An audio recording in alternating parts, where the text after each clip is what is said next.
Bueno, bienvenidos. Mi nombre es Armando Anguiano, soy parte del equipo pastoral de la iglesia. Si estás aquí por primera vez, a mi esposa Sara y a mí nos encantaría poderte saludar al final.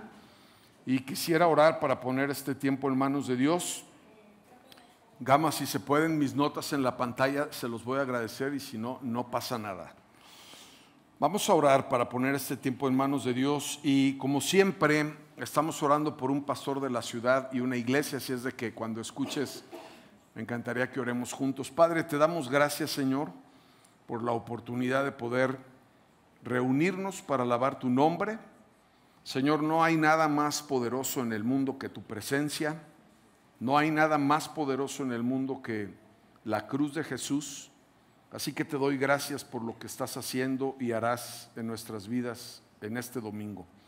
Oro por cada persona aquí para que no solamente recibamos información, sino transformación. Te pido que la Escritura nos rete, nos desafíe, que podamos tomar acciones y que no salgamos de este lugar siendo las mismas personas al comenzar la reunión. Quiero orar como cada semana por una iglesia de esta ciudad. Y hoy quiero orar por la iglesia Fuente de Vida y por sus pastores Oscar y Vivi y sus hijos Esteban y Gillo. Señor, los levantamos hoy delante de ti. Te pido que tu provisión y tu presencia esté sobre de ellos, que tú sigas bendiciéndolos, que sigan extendiendo tu reino en esta zona de la ciudad. Oro por cada pastor y por cada iglesia en Guadalajara, Señor. Queremos juntos avanzar en tu llamado y en que la gente pueda conocerte en el nombre de Jesús. Amén. Bueno, pues estuvimos unos domingos fuera de la ciudad. Nos tocó estar en el aniversario de Puerto Vallarta, 2 años la iglesia de Puerto Vallarta, increíble. Y después estamos pastoreando otra iglesia que está en la zona de Oblatos que se llama Salvare. Y estuvimos en el aniversario de Salvare y después me tocó estar en Houston y me quedé otro fin de semana porque invité a Sara a un retiro de matrimonios. Cumplimos 29 años de casados y le dije, hey, te invito a un retiro de matrimonios, espero que haya sido un buen regalo, amor.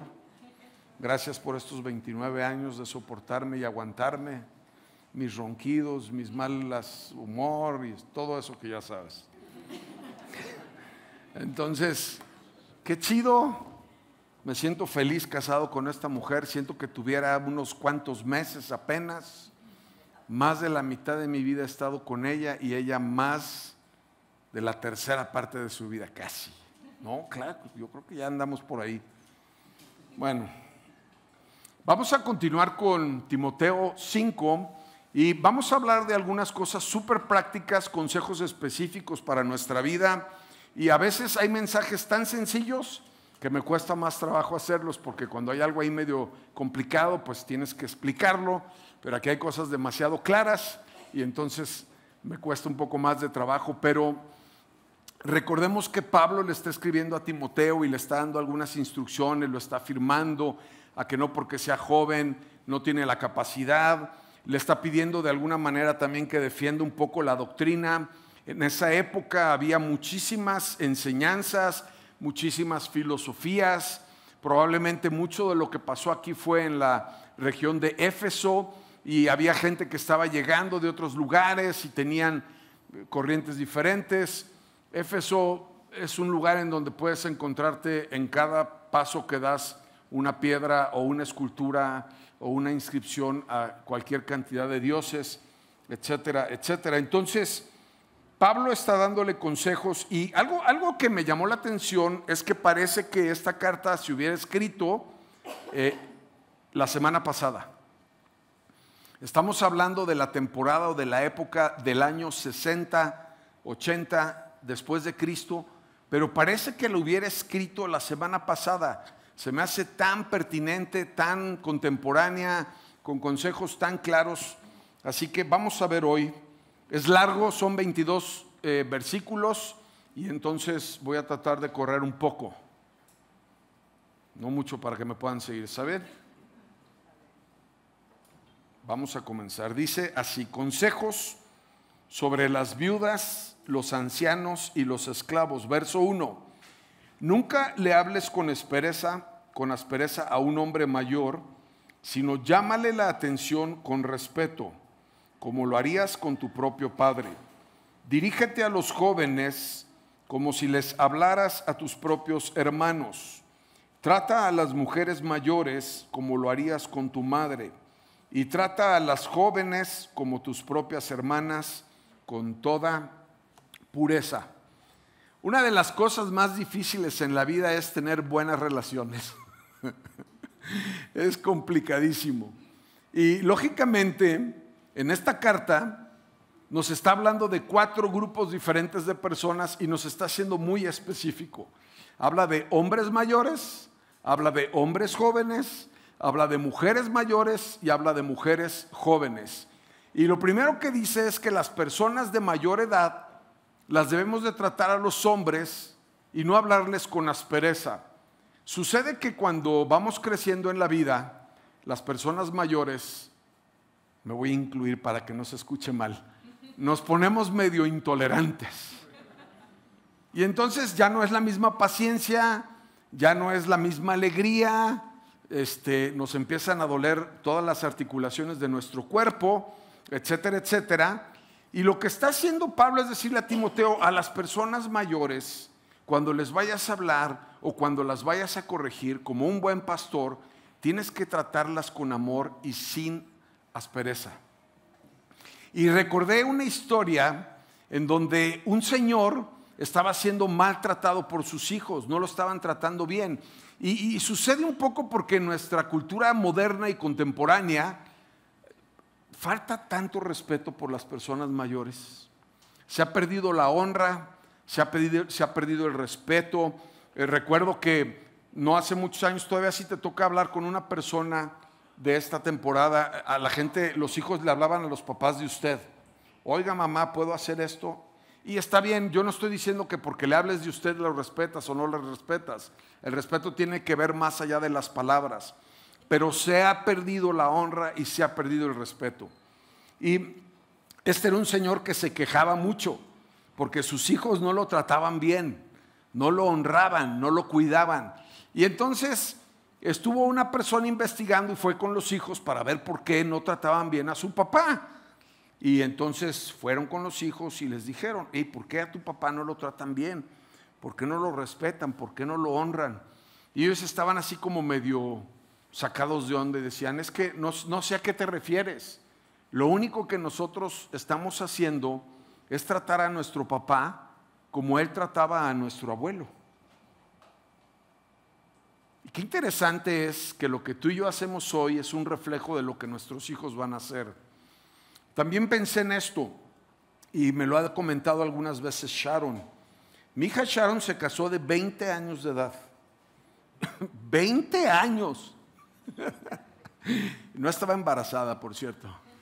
Nada más como una nota adicional. Y ahorita está en Italia, en Lago di Como, porque Ganem va a tocar ahorita en Lago di Como en Italia. Por eso no quieren tener hijos y yo les pido que algo suceda mal ahí para que quede embarazada. Oren conmigo. Hecho en Italia estaría buenísimo hablar italiano, bebenta. Bueno. Pero algo que me llamaba la atención y me lo dijo en la boda y me lo dice constantemente. No quiero decir que yo tengo el mejor matrimonio del mundo, pero Sharon se dio cuenta que vivir casada es algo chido. Y por eso tal vez decidió casarse a una temprana edad.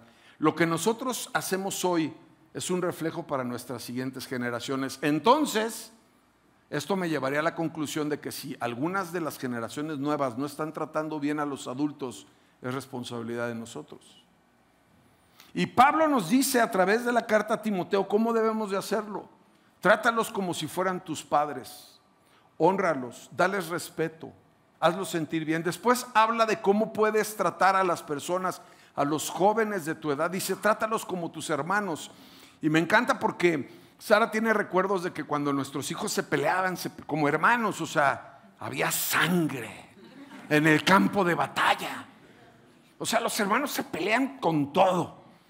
Pero después Sara, llegaba y les decía, ok, ahora se van a tener que abrazar y perdonar. Y entonces como que les dan así como toques eléctricos cuando les dices, tienes que abrazar a tu hermana y besarla. Y luego, sí, había bien exagerado Armando, marcas de guerra. Me rasguñó Michelle, mira aquí.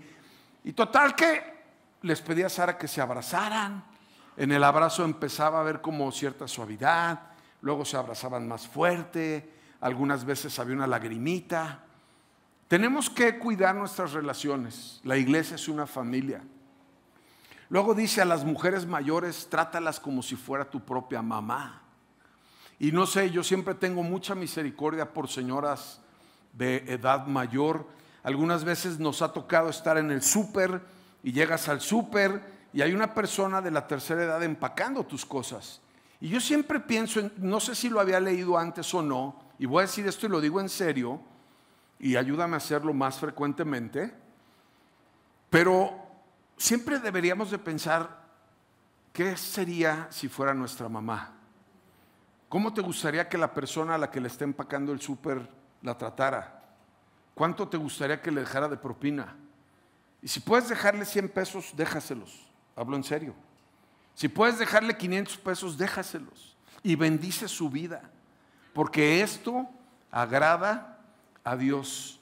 Tenemos que cambiar una cultura de honra para las personas mayores. Y los hombres fuimos configurados sexualmente por impulso.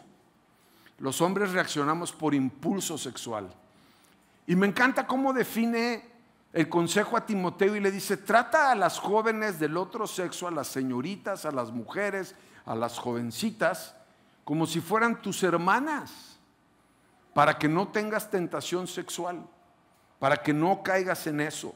Y me fascina porque es un consejo súper sabio. Si nos relacionamos con las personas del sexo opuesto y entendemos que son hijas de Dios, entonces yo no le tengo miedo a mi suegro, aunque le dicen, ¿cómo le dicen a mi suegro en el club? Goliat o algo así le dicen. Mónica, vas a ver. Mi suegro es temido en el club, sí, grande, ya algunos lo conocen, pero no le tengo miedo a mi suegro, te lo prometo. Sara va a poder dar fe de esto. Pero a mi suegro celestial le tengo pánico.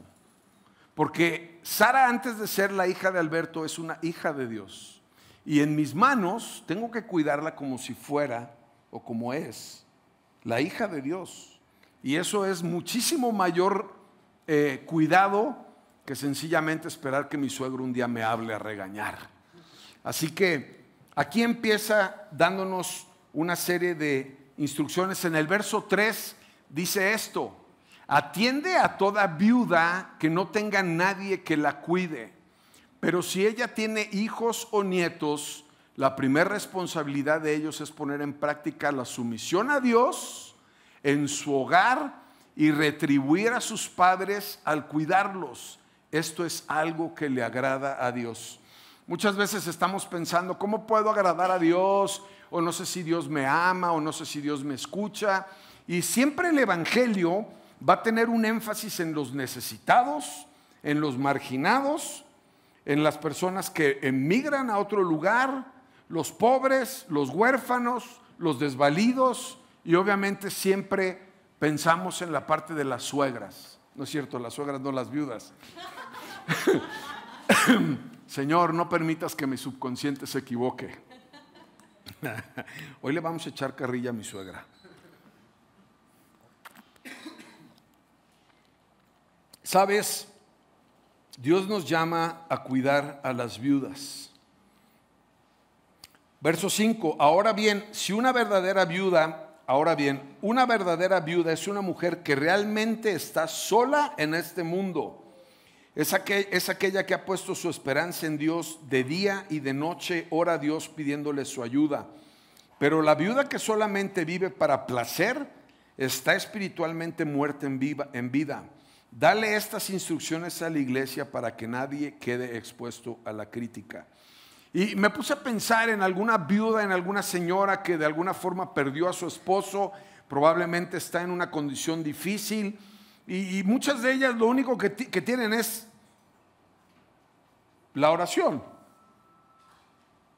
Buscar a Dios. Pedirle que les ayude. Algunas probablemente claman en un momento de dificultad o de una circunstancia difícil. Y sabes, Dios responde la oración de estas viudas a través de nuestra vida. La iglesia, que somos tú y yo, es lo que Dios utiliza para poder responder la oración de las personas. Y es una gran responsabilidad que tú y yo podamos cuidar de ellas y poder estar al pendiente de lo que sucede. El verso 8 es un verso duro, durísimo. Pónganse el casco. Aquellos que se niegan a cuidar de sus familiares, especialmente los de su propia casa, han negado la fe verdadera, son peores que los incrédulos. Y en la versión más poética dice, aquellos que no proveen para su casa son peores que los impíos. Y el hombre fue diseñado para trabajar. El hombre fue diseñado para suplir las necesidades de su casa.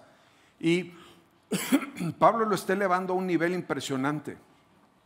En otras palabras, Pablo dice de esta forma: no me digas que eres un creyente, no me digas que eres un cristiano si no estás proveyendo las necesidades de tu casa. Y sabes, creo que los hombres hoy en día tenemos demandas grandes. El mundo ha cambiado, las universidades cuestan un riñón y un corazón y un pedazo de hígado, y los puedes vender y no te alcanza. O sea, la vida es muy compleja. Y está bien si trabaja el hombre y trabaja la mujer, no tengo problema con eso, pero te lo digo con todo respeto. Lo que Pablo nos quiere decir aquí es que no seamos mantenidos. Nuestra responsabilidad es cuidar de nuestras familias, nuestra responsabilidad es trabajar para poderlos suplir, nuestra responsabilidad es cuidarlos, nuestra responsabilidad es protegerlos. Y tu primer ministerio antes de la fe y antes de ser pastor y antes de cuidar todo lo que quieras cuidar es cuidar tu casa y proveer para ella, porque si no serás como una persona incrédula o que ni siquiera tiene fe. Muy duro el versículo, pero no se preocupen, amigos míos, el verso 9 le habla a las mujeres. Pueden prestarle el casco a las mujeres. Para que una viuda esté en la lista de ayuda, tiene que tener al menos 60 años y haberle sido fiel a su marido. Debe ser alguien que haya ganado el respeto de todos por el bien que haya hecho, crió bien a sus hijos, fue amable con los extranjeros, sirvió con humildad a otros creyentes, ha ayudado a los que están en dificultades, ha estado siempre dispuesta a hacer el bien. Y está hablando de mujeres en el pasado antes de ser viudas. Dios espera de cada mujer esto: que sean fieles, número uno, que sean respetadas, que sean buenas mamás. Me encanta, que sirvan en la iglesia. No está como una opción si tienes tiempo, los fines de semana sirve en la iglesia un domingo una vez al año, sino que hayan servido en la iglesia, que sean personas que hayan ayudado y que tengan disposición a hacer el bien. Y yo le puse entre paréntesis, independientemente de las circunstancias. Porque siempre hacer el bien cuando las circunstancias son favorables es muy fácil. Pero hacer el bien cuando no te tratan bien, cuando el pastor es medio sangrón, cuando no te reconocen, cuando no te van a pagar, cuando nadie se va a dar cuenta, eso es un poco más complicado.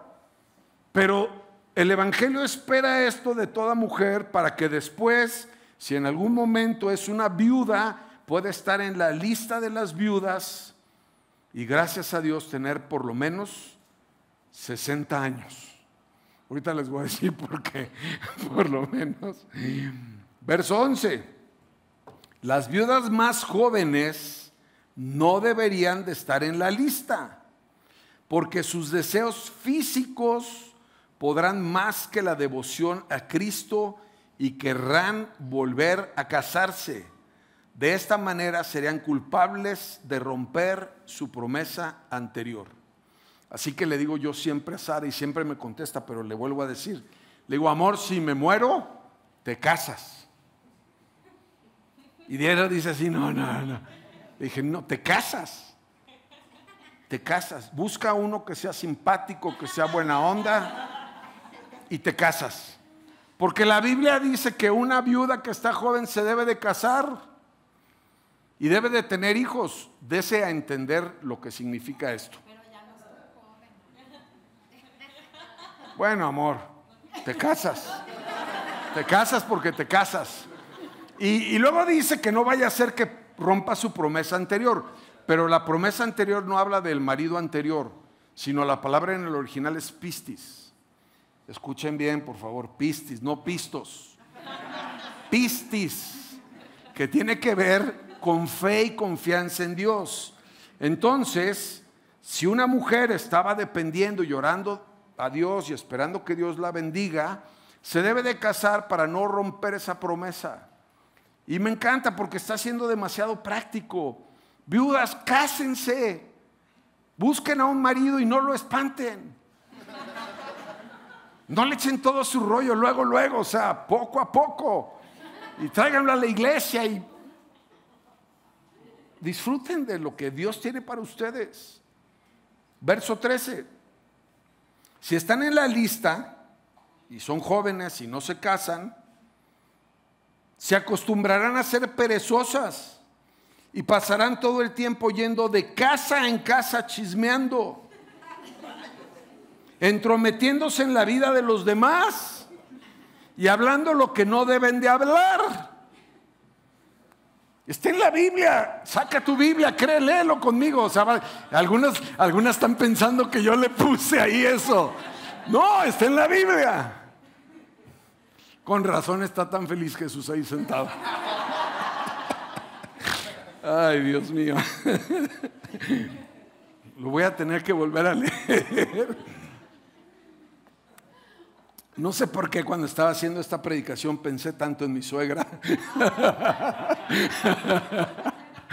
Ya, Señor, ayúdame a estar serio. Perdónenme, pero disfruto estar aquí. Si están en la lista, se acostumbrarán a ser perezosas y pasarán todo el tiempo yendo de casa en casa chismeando, entrometiéndose en la vida de los demás y hablando lo que no deben. Así que yo aconsejo a esas viudas jóvenes que se vuelvan a casar, que tengan hijos y que cuiden de sus propios hogares. Le faltó decir a Timoteo, porque en esa época no había planificación familiar, que tuvieran muchos hijos, no uno ni dos, para que estuvieran bien ocupadas. 4, 5, 6 hijos. Y entonces estén en sus hogares. Y el enemigo no podrá decir nada en contra de ellas. Pues me temo que alguna ya se ha descarriado y ahora sigue a Satanás. Ok. Cuando está hablando de esto, Pablo está hablando de que no vayan de casa en casa, porque en esa época no había iglesias como estas que se juntaban en algún lugar específico. Las iglesias estaban en casas. Y muchas de las mujeres y de las viudas se encargaban de visitar estas casas para verlas a los pastores, para acompañarlos, para ver cómo estaban. Algunas de ellas se encargaban de la distribución de los alimentos y entonces llevaban alimentos ahí. Y por eso es que las viudas iban de casa en casa. Lo de chismosas no sé de dónde salió, pero cuando dice que no deben de hablar lo que no deben, es que muchas de las personas que estaban trayendo influencias nuevas, religiones nuevas, conocimientos nuevos, escogían a las mujeres más jóvenes y entonces las convencían y entonces salían como si fuera un negocio de multinivel a ir a todas las casas para confundir a todo el mundo. Y entonces Pablo le está diciendo a Timoteo, ten cuidado con eso. Las mujeres son buenas comunicadoras, pero a veces no tienen el mensaje correcto. Y por eso digo que es tan pertinente, porque tú puedes hablar hoy, te pueden decir cualquier cantidad de cosas. Se me olvidó que estábamos transmitiendo en vivo. Saludos, suegra, donde quiera que esté. Sigue siendo mi suegra consentida, yo la amo. Sabe cuánto la amo. Y Pablo está preocupado por esto y lógicamente parece que fuera el día de hoy. O sea, tú te puedes encontrar con cualquier cantidad de cosas y de ofertas para poder que tu cuerpo y tu espíritu, y entonces la sanidad está dentro y no sé, ya ni sé cuántas cosas hay. Pero lo único que sé es que el único Dios verdadero, vivo, es Jesucristo, que vino a este mundo, murió y resucitó al tercer día. Y entonces hoy estamos en el año 2024 después de Cristo. Cuando te encuentres con un ateo, dile: hey, ya sé que no crees en Jesús y en Cristo, pero ¿en qué año estamos? En el 2024, ¿después de quién? De Cristo. Pues no, que no creías, pues. ¿Sabes? Es el único Dios verdadero. Y podemos hoy estar expuestos a tantas cosas, tantas corrientes, tantas filosofías, tantos puntos de vista, tantas cosas, entre comillas, modernas, cuando la esencia del evangelio es sencilla, es clara, es la misma, y estamos llamados a seguir los consejos que Dios tiene para nuestras vidas. El verso 16 dice: si una mujer creyente tiene parientes que son viudas, debe cuidar de ellas y no darle a la iglesia la responsabilidad. Y todos los que administran dicen amén. Entonces la iglesia podrá atender a las viudas que están realmente solas. Los ancianos que cumplen bien su función deben de ser respetados y bien remunerados. Voy a parar, te quiero decir del 16 y ahorita entramos al 17. Yo pensaba en esto, porque escuchamos la escritura. Entonces la pregunta que yo me tengo que hacer es esta: Armando, ¿a qué viuda estás ayudando? Y sería increíble que incluso pudieras conseguir a una viuda que ni siquiera está en la iglesia y que sepas de alguien que necesita tu compañía, tu cuidado, tu cariño, tu ayuda física probablemente, tu ayuda económica, porque entonces estaríamos practicando algo que dice la escritura y que leí antes, que le agrada a Dios. Y claro, la iglesia ayuda a viudas, y esta semana la iglesia ayudó a 2 personas para hacer ciertos procedimientos quirúrgicos, y tu dinero y tu generosidad bendice a tantas personas. Pero el principio no está hablando de dinero, el principio está hablando de generosidad. Y lo bonito de esto es que cuando tú y yo nacemos, no nacimos generosos. No nacemos, lo dije bien. Me asusté, pero lo dije bien. No nacemos generosos porque nacemos y entonces lloramos porque queremos leche. Lloramos porque queremos que nos cubran del frío. Lloramos porque queremos que nos cambien el pañal. Y el pobre de tu papá se acostó a las 2 de la mañana y trabaja como una persona que trabaja mucho. Y entonces tú, como bebé, lo despiertas 4 veces en la madrugada y no te importa. No tienes misericordia. Lástima que el tiempo dura poco aquí, si no yo les platicaría muchas historias mías cuando era recién papá. Pero nacimos súper egoístas. No hay generosidad, no te interesa si tu papá durmió o no durmió, tu mamá le hicieron cesárea y acaba de salir, pobrecita. Tú ya estás chillando y que te atiendan. Pero generosidad es algo que aprendemos. Generosidad no tiene que ver con nosotros. Generosidad es una expresión del corazón, es una expresión del evangelio. Si Jesús vive en ti, deberíamos expresar generosidad. Y me encanta, porque está hablando de que busques a las personas. Dice, si una creyente tiene parientes, cuida de ellas. Tus papás. Yo ya no tengo a mis papás vivos. Fui por ellos más o menos todos los sábados para ir a comer. ¿Cuántos años? Sara, ¿cuántos años? No, como 10, amor. Qué barbaridad, me hizo quedar mal mi mujer. Fui todos los sábados por ellos para llevarlos a comer hasta que se murieron. ¿Sabes? Honra a tus papás, visítalos, cuídalos y págales muchas cosas, aunque sean multimillonarios. Ve y dile, mamá, te quiero pagar el recibo de la luz. Mamá, te quiero llevar a comer al mejor lugar. Mamá, te traje unas flores. Porque ese es el evangelio de Jesús reflejado en nuestras vidas. Y si no hacemos esas cosas, seguimos siendo el mismo bebé, nada más en un cuerpo un poco diferente. Pensando en nosotros, en lo que queremos, en lo que necesitamos, sin bendecir a los demás. Verso 17, los ancianos que cumplen bien su función deberían de ser respetados y bien remunerados. En particular los que trabajan con esmero tanto en la predicación como en la enseñanza, pues la Escritura dice: no le pongas bozal al buey para que impedirle que coma mientras trilla el grano. Y también dice: todo el que trabaja merece recibir su salario.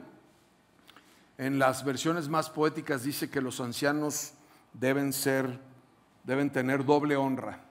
Y yo pensé en esto porque doble honra tiene que ver como que doble honra de que los honren, habla de pastores, y doble honra tiene que ver con el ingreso, pero también lleva una responsabilidad que me encanta.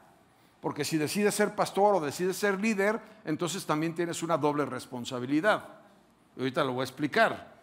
Pero qué hermoso cuando en una iglesia no hay un pastor que hace lo que quiere hacer, sino hay un grupo de ancianos, hay un grupo de pastores que lo acompañan y que pueden estar al cuidado.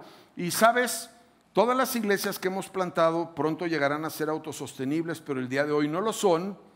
Y esta iglesia, que es una iglesia hermosa y generosa, a través de tu generosidad también logramos cubrir salarios de pastores que sus iglesias todavía no pueden cubrir.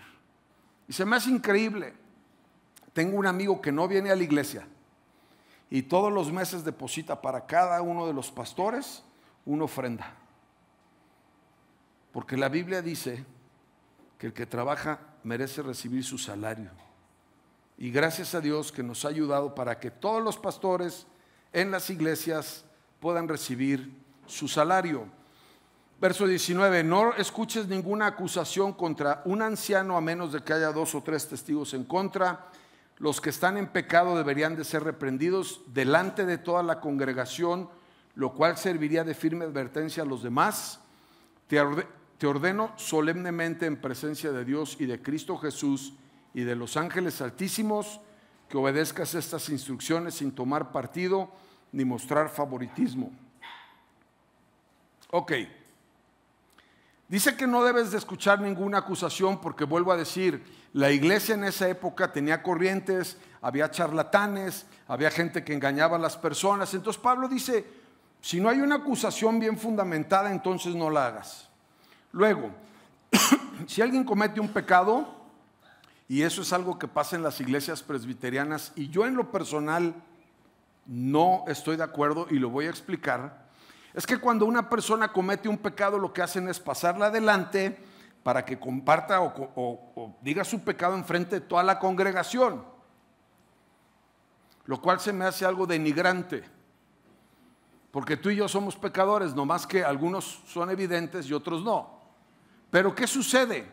Porque lo quiero ligar a esta parte del 24 y ahorita me voy a regresar. Dice, recuerda que los pecados de algunos individuos son evidentes y los llevan a un juicio inevitable, pero los pecados de otros se revelan después.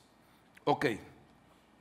Entonces, antes, en el contexto que estamos viendo esta escritura, cuando alguien hacía algo malo, pues lógicamente lo que Pablo quería era proteger a la iglesia, y entonces quería que se le dijera a las personas, oigan, este pastor está haciendo mal las cosas, tengan cuidado, está bien.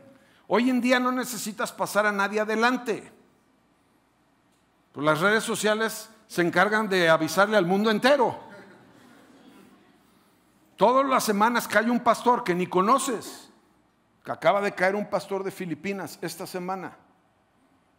Y no sabes quiénes son, pero el mundo entero, a través de las redes, se encarga de sacar a la luz las peores cosas que hacen los pastores. Y es muy triste que casi todas las semanas un hombre influyente o una persona que sirve a Dios se ve envuelta en un chisme de cualquier tipo. Entonces, no hay mayor privilegio en el mundo ni en el planeta que poder servir a Dios. No existe otro privilegio igual, no existe. Pero ¿sabes? Ese privilegio conlleva una responsabilidad. Y entonces, tienes que cuidar tu vida, tienes que tratar de trabajar y vivir en santidad, tienes que estar acompañado, no puedes andar a la ligera, y no solamente estoy hablando de pastores, es un llamado para todos, porque lo que la gente quiere ver en tu vida cuando le dices que es cristiano, probablemente es una vida imperfecta, una vida de pecado, pero en donde se ve la luz del evangelio y lo que Dios está haciendo con cierta congruencia. Porque está el otro extremo en donde podemos pensar que todos los pastores son superhéroes y no tienen problemas. Y lo triste de este asunto, que es al punto al que voy, que por qué no hay necesidad de pasar a las personas adelante, es que los judíos todos los días que salen de su casa se ponen un pequeño sombrerito que se llama kipá, y que el significado es recordar que Dios está encima de ellos. Entonces el problema con el pecado en nuestra vida es que pensamos, no sé por qué, no sé si en México está de moda o qué sucedió, que Dios no nos ve. Y actuamos en nuestra vida como si Dios no nos viera, sin saber que Dios está presente todo el tiempo y que aunque yo trate de esconderme, pues Dios me ve en todo el tiempo, en todo momento, a la luz del día, a la luz de la noche. Dios está presente y Dios me ve. Dios sigue estando encima de mi vida. Y lo que yo necesito hacer es buscar a Dios para pedirle su misericordia y para pedirle que me ayude para poder vivir una vida lo más santa y agradable a Él. Y nuestra responsabilidad como iglesia es orar por nuestros pastores. Yo tengo un pastor, oro todos los días por el pastor y mi pastor ora por nosotros todos los días. Porque sabes, es muy triste que nosotros nos ponemos a hacer cualquier tipo de comentarios y le tiran, o sea, no hay más cristianos que le tiren más a los cristianos que los cristianos. O sea, es un desastre. Y me encanta cuando el pastor Robert Barriger dio una enseñanza acerca de las iglesias y dijo algo más o menos así: si no logras entender lo que hace otra iglesia, no la critiques, mejor quédate callado. Porque a veces vemos cosas que no entendemos y es tan fácil criticar. Juzgamos a personas que no sabemos por lo que están pasando y es tan fácil apuntar, y en vez de tener misericordia y perdonar los pecados de otros como desearíamos que Dios nos perdone, nos convertimos en jueces con una manera impresionante de juicio. Y quiero decirte algo en serio: cada vez que cae un ministro de Dios es un golpe durísimo para la iglesia. Es un golpe durísimo para la iglesia. Y nuestra responsabilidad como iglesia es orar por nuestros líderes, orar por nuestros pastores, honrarlos y animarlos. Y nuestra responsabilidad como líderes y pastores es cuidar nuestra vida. Y voy a decirlo con cuidado, perdón, y no jugar a la iglesita. Tenemos que tener clara la responsabilidad que Dios ha puesto en nuestros hombros y llevarla con esa honra, con ese privilegio de servir a Dios, con la máxima gratitud, pero con la responsabilidad de lo que conlleva. Y luego el verso 21 es como el consejo de una mamá a un hijo que sabe que tiene que hacer lo que le dijo que tiene que hacer. Y Pablo aquí se aventó algo medio bueno. Te ordeno solemnemente, o sea, no te estoy dando sugerencias, te ordeno solemnemente. Acuérdate que son instrucciones para nuestra vida. En presencia de Dios y de Cristo Jesús, y metió hasta los ángeles, y de los ángeles altísimos. No sé a cuántos se pensarán a su mamá diciéndoles algo así, ¿no? Mi mamá fácil me diría: mira, hijito, te ordeno solemnemente en presencia de Dios y de Cristo Jesús y de los ángeles altísimos que dejes de beber, que obedezcas estas instrucciones sin tomar partido y mostrar favoritismo por nadie. Verso 22, nunca te apresures cuando tengas que nombrar a un líder de la iglesia. No participes en los pecados de los demás, mantente puro. No bebas agua solamente, deberías de tomar un poco de vino por el bien de tu estómago, ya que te enfermas muy seguido. Y yo tengo la respuesta. Hasta Timoteo era pastor y obviamente se enfermaba, pues cualquier pastor con una iglesia se enferma cada semana en el estómago. Haces corajes, no ves que la gente crece, pasas por pruebas, o sea, ya saben. Recuerda, los pecados de algunos individuos son evidentes y los llevan a un juicio inevitable.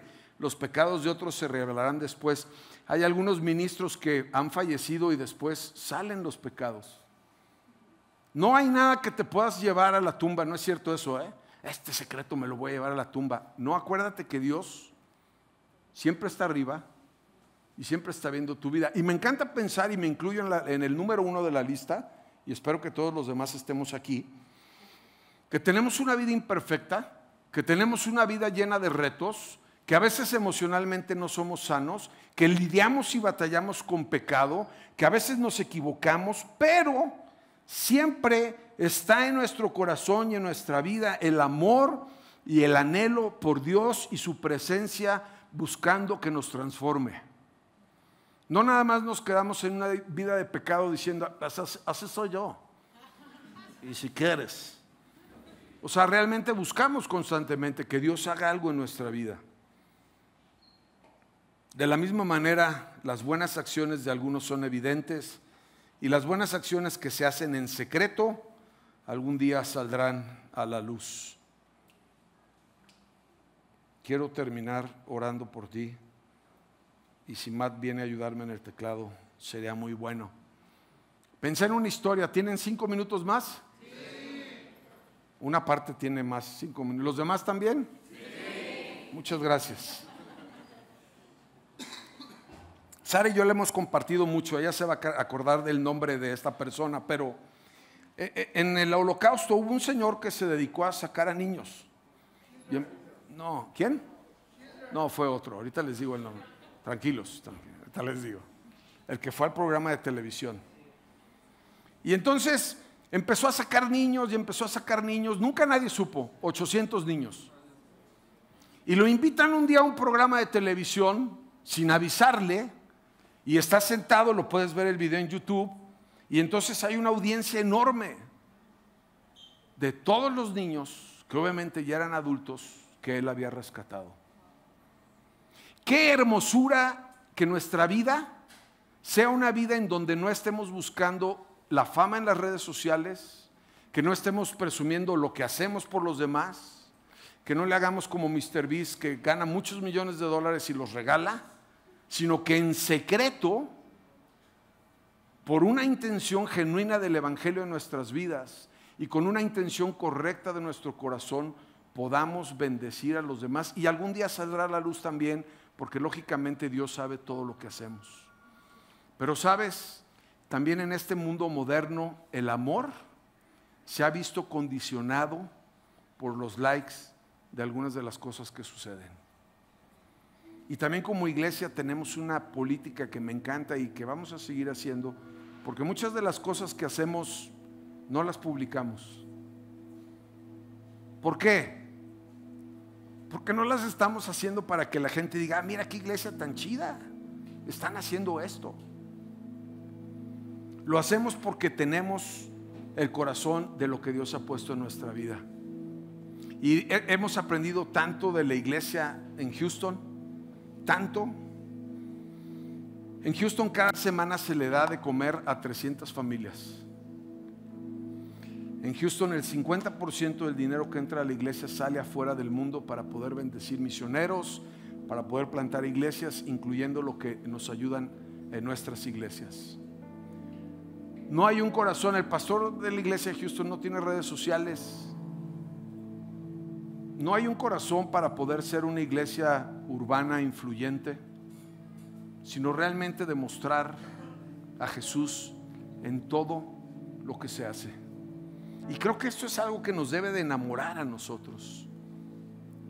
Y no esperar que sirvamos a Dios por reconocimiento, sino que realmente podamos hacerlo porque sabemos que somos embajadores de Jesús y tenemos una asignación en este mundo. Así que recuerda, Timoteo 5 nos ayuda primeramente para poder relacionarnos con las personas. Pone una carga especial acerca de las viudas y los más necesitados. Nos ayuda también para poder honrar a nuestros líderes y para que los que estamos en liderazgo podamos esforzarnos por tener una vida en santidad, que podamos relacionarnos de una manera correcta y que podamos bendecir a otros, que podamos tener una vida sin pecado. Y creo que la forma como podemos empezar a hacerlo es recordar que siempre Dios está arriba y que a través de su misericordia podemos cambiar nuestras vidas. Me gustaría pedirte que cierres tus ojos. Quisiera orar por ti en este momento.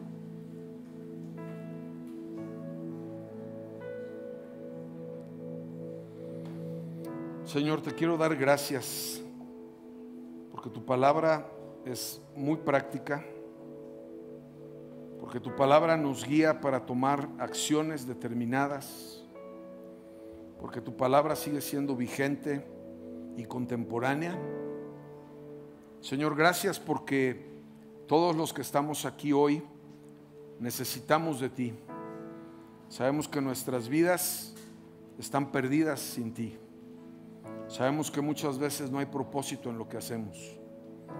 Pero yo hoy te pido, Señor, que podamos seguir yendo a tu palabra. Oro para que cada persona que está aquí, y te animo a que podamos seguir estudiando en la semana, Timoteo.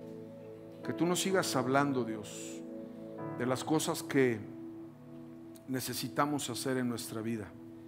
Y quiero orar particularmente para que tú hagas las que no podemos hacer por nuestras propias fuerzas. Bendigo tu vida. Te pido, Espíritu Santo, que tu presencia esté sobre cada uno de nosotros, que nos acompañes en el resto de la semana. Y quiero hacer una oración final para las personas que nos acompañan por primera vez. La Biblia dice que cuando tú y yo reconocemos que Jesucristo es el Señor, que murió en la cruz y resucitó al tercer día, tendremos la vida eterna, y la vida eterna comienza aquí, en una relación con Dios. Si nunca le has entregado tu vida a Jesús, quiero guiarte en una oración para que lo puedas hacer. No voy a pedirte que levantes la mano ni que hagas nada raro, y le voy a pedir a la iglesia que nos acompañen a todos haciendo esta oración, para que si tú hoy quieres entregar tu vida a Jesús puedas hacerlo.